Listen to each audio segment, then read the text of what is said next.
if we look at the right hand one, that was kind of once you get yourself clubbed down there, that's your posture there, okay, on the right. That was done without your stuff you did before, which I want you to do more of, but at least assess the distance first.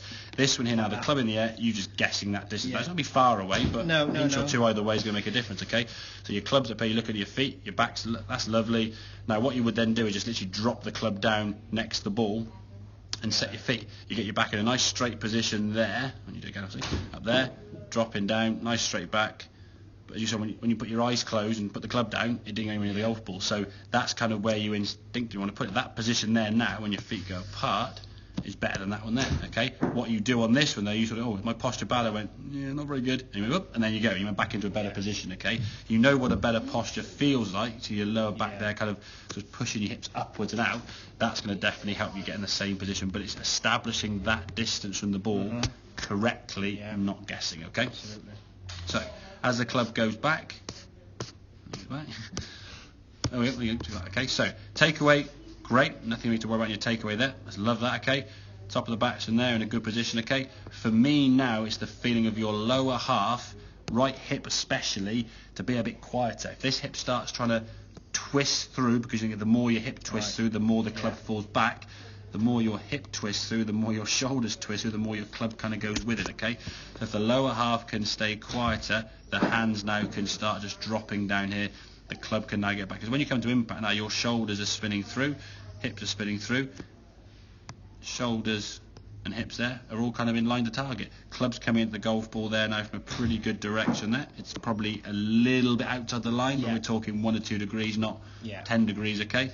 And the club itself now, because the arms are dropping at this point, that club is still kind of behind your hands there, which is what we want to try and do. Okay.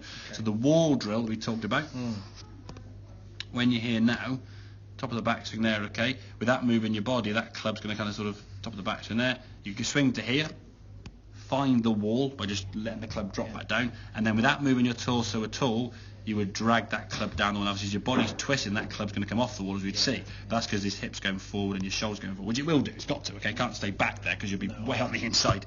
But the feeling of that club kind of working back behind, so the hands are working down as the club then works back in front. Get that ball going towards target, starting on the white line there, okay? And I think a fade is okay if it's a baby fade, as like Nick said. If it's starting right and just going further and further right, it's no good, okay? So we've got to get that club in the right position coming back down. The hands are going to be working more underneath the shoulders there, which is a better position. Get that club working down there.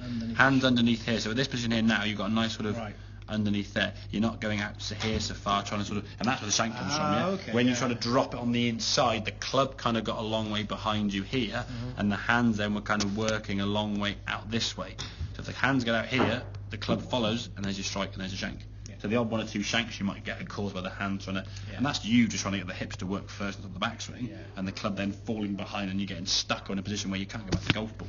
Ideally speaking, the club's going to work nice and down and in, and it's, as I said, the phrase we're looking at is the club's kind of over the top with the club from the inside. So your club's still kind of working this way, okay, but your hands are working in here, so the club now is outside your hands. We're not trying to swing the golf club in here to here and sort of throw it from the inside out this way, because you're just going to get some... Well, that's what I was thinking. That's what you're trying to do, exactly, yeah. The golf swing basically follows those blue lines. The hands work on... So the club is outside the hands, yeah? If the club gets behind here somewhere, well, you've got no chance. You'll then try and flick your hands and they'll sort of corkscrew in mentality. Well, trying to rip it round, exactly, pull it round, pull it round. That's what I'm trying to do. Pull, everything's pulling. And the thing is, if you're trying to pull, then your hands are going to stay in front. The club face is going to stay open. So if you come from the outside, it's a bit of a cut. If you come from the inside, it's just a big push cut.